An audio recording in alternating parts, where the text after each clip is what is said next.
Hi, so we're going to deploy an Azure VM from a generalized Linux VM image. So what this means is that we'll first create the generalized Linux image, and then we would use it to recreate or deploy a new Azure virtual machine. So let's see how to do that. So we're back on the Azure portal, and in the previous video we were able to create a copy of the Windows web server from the generalized Windows image. So this time we're going to do that for the Linux image. So we need to go into the virtual machine that we created and is currently running, and the operating system is Linux, and we also have the disk. If you check that, we have a disk which is hosting the operating system and also the Apache web service.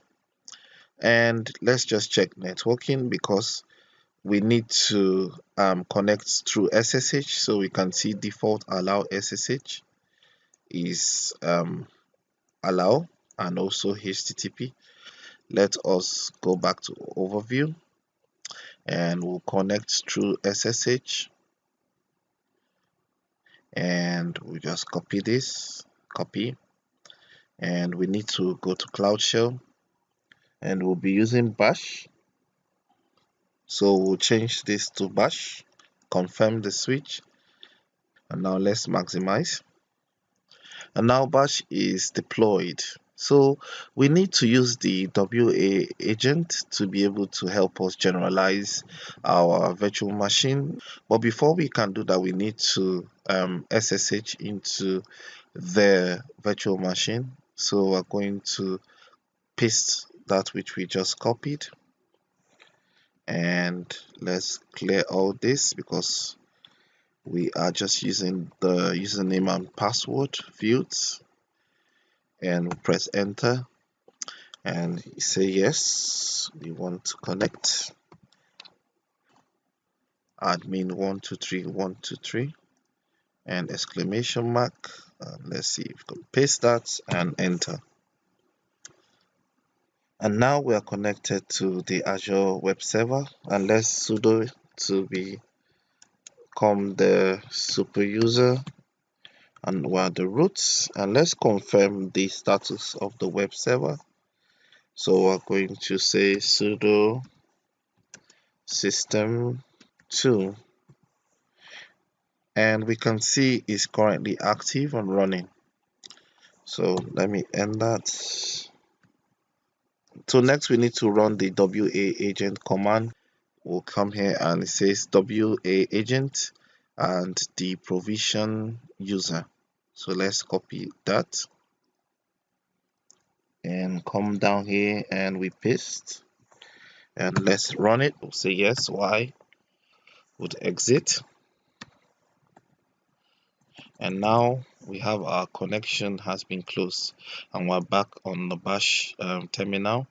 So let's run the allocate command, that's AZ-VM deallocate, with the resource group and the name of the virtual machine, so that we can stop the virtual machine, and this time is going to be lab 10. So we'll copy that. So let's just confirm that we are talking about this virtual machine, and let's know the state of the virtual machine.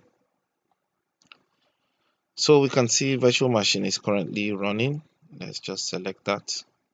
So we can see it's running, so we need to stop it and deallocate, and we see resource group lab 10 and the virtual machine lab 1001. So let's open Cloud Shell and AZ-VM deallocate group resource group lab 10 and the virtual machine lab 1001. So that's correct. So press enter, and it's currently running, so it's stopping the virtual machine to deallocate it. And let's minimize and refresh, and we can see deallocating, and now we can see it says stopped deallocated. So next we need to create the generalized image. So I'll copy that.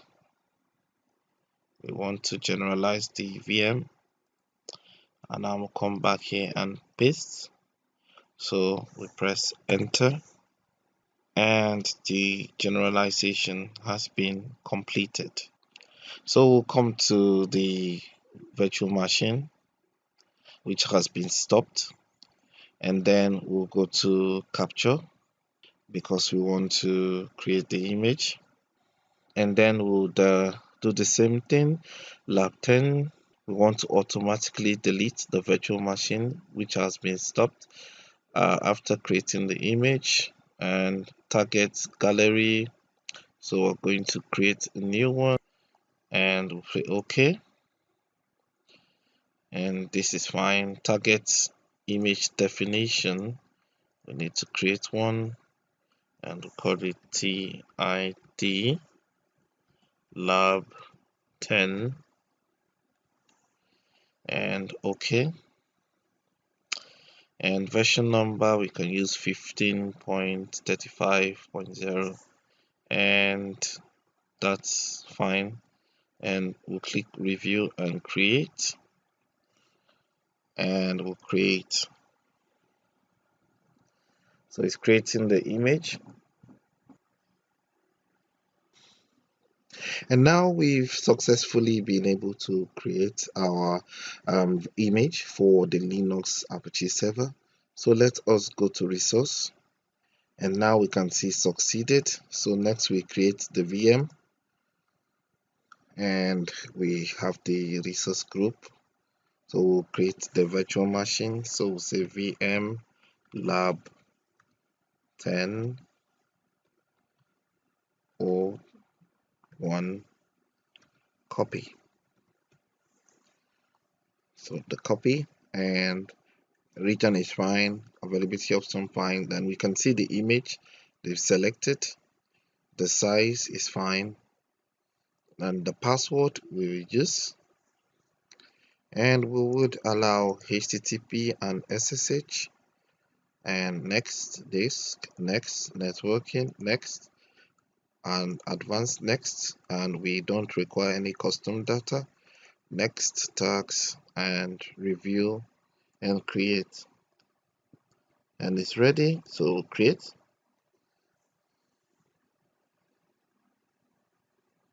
So we successfully been able to create our virtual machine. So let's go to resource, and we can see the copy of our Linux Ubuntu virtual machine. You can see the size, and we can see it's currently running. So let's copy the IP address, and let's see if we can get the same information. And it says this is a web server. So we can see now that we were able to deploy a new web server from the Linux image, and it also has Apache currently running on the web server.